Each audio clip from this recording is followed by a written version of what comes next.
Dans un instant, nous nous rendrons dans l'Hérault. Des consoles vidéo ont fait leur entrée dans certaines maisons de retraite pour la plus grande joie des pensionnaires qui multiplient les parties endiablées. Nous partirons également dans un lycée de Chartres. Un distributeur d'histoires courtes a fait son apparition. Mais tout d'abord, comment faire du neuf avec du vieux? À Toulouse, une start-up a trouvé un procédé qui permet de recycler la fibre de vieux tissus pour en fabriquer des nouveaux. Ces créateurs proposent des t-shirts fabriqués à partir de chutes de coton bio et de polyester issus de bouteilles en plastique. Du tissu, qu'est-ce que ça peut bien être? L'origine du tissu remonte à la nuit. Chaque Français achète en moyenne 30 kilos de vêtements neufs tous les ans. Et quand il décide de faire du tri dans son armoire, la plupart des t-shirts, des pantalons et des robes passent directement à la poubelle. Alors ces jeunes entrepreneurs toulousains ont une idée très simple, faire du neuf avec du vieux. Soit on repart sur le même, on va les broyer, les remettre à l'état de fibre, et ça va donner un nouveau fil sur lequel on peut faire de nouveaux vêtements. Ils ont lancé leur ligne de vêtements 100% recyclés. Première étape de fabrication, le défibrage. Les vieux vêtements sont broyés et transformés en fils, puis triés par couleur. Ensuite, les fils sont tissés, cousus, ils formeront de nouveaux vêtements, comme ces pulls confectionnés en France. Mathieu, on est ici dans votre stock, il y a des t-shirts, des sweatshirts, et vous avez ces bocaux. Qu'est-ce qu'il y a à l'intérieur de ces bocaux? Alors dans ces bocaux, il y a deux bouteilles, une sous la forme dont on la connaît, une bouteille classique, et là c'est une bouteille qui a été broyée et qui est donc recyclée. Et on va venir mélanger ces fibres avec des chutes de coton biologique qu'on va aussi broyer, et on va pouvoir en faire des sweats, des t-shirts, des robes ou des débardeurs qui sont 100% recyclés. La start-up joue sur la fibre écolo. Fabriquer un t-shirt neuf consomme 2700 litres d'eau, contre seulement 50 pour ses vêtements recyclés. Ils apprennent à éteindre des feux de forêt dans le Doubs. Une trentaine de sapeurs-pompiers suivent actuellement un stage spécifique d'une semaine au programme de nombreuses mises en situation, de jour comme de nuit. Cet après-midi, c'est clair, on va faire ce qu'on a appris ce matin, tout ce qui est manœuvre FDF 1, d'accord, les manœuvres de base. On va dérouler des tuyaux, etc. Donc notre lieu de destination, c'est sur la commune de Cessay. Ils sont 32 pompiers professionnels et volontaires qui ont décidé de consacrer une semaine de leurs vacances à apprendre à lutter contre les feux de forêt. L'ensemble du J1, ouvrez!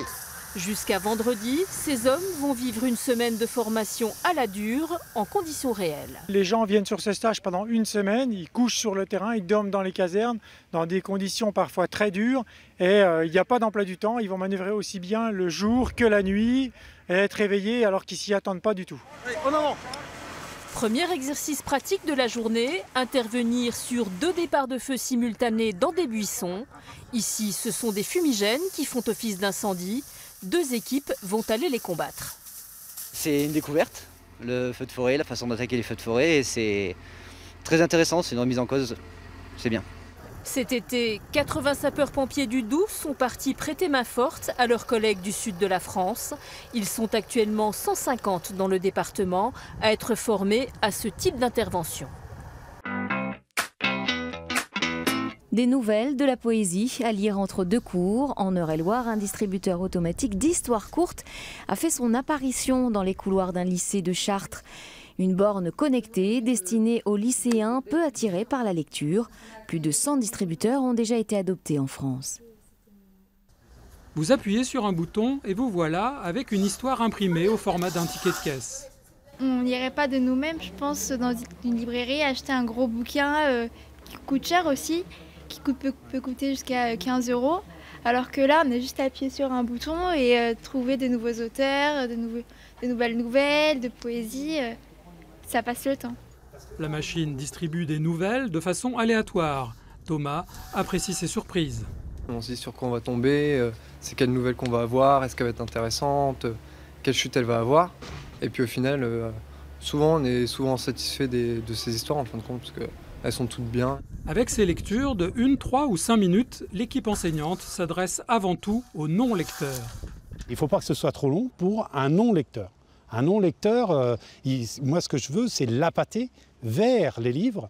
Et pour moi, ces formats courts, c'est la première étape pour après les amener à aller vers des livres, lire des livres et puis passer au plaisir de la lecture. Avec son amie, Camille écrit.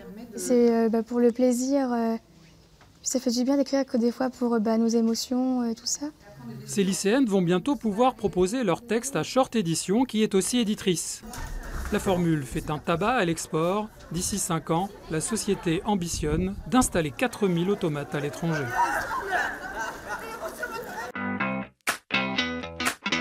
Il a fait son apparition dans une 60aine de maisons de retraite en France, le jeu vidéo. Il aurait des effets bénéfiques sur l'attention et la mémoire d'adultes de plus de 60 ans. Un bienfait pour la plupart des locataires de ces établissements pour personnes âgées. Reportage dans l'Hérault. Gérard, 76 ans, vit depuis 4 ans dans cette résidence pour personnes âgées. Depuis qu'il a fait une chute, cet ancien professeur d'allemand a des problèmes d'équilibre. Alors, il se rend comme chaque semaine à une séance collective de soins numériques. Il va jouer à Medimove. Son objectif, battre son record en ramassant le plus de pièces d'or possible. Pensez à bien relâcher, à mettre tout votre poids dans les jambes. Parfait! Une rééducation sans même s'en apercevoir. J'ai pas l'impression de travailler, mais j'ai l'esprit plutôt centré sur le jeu.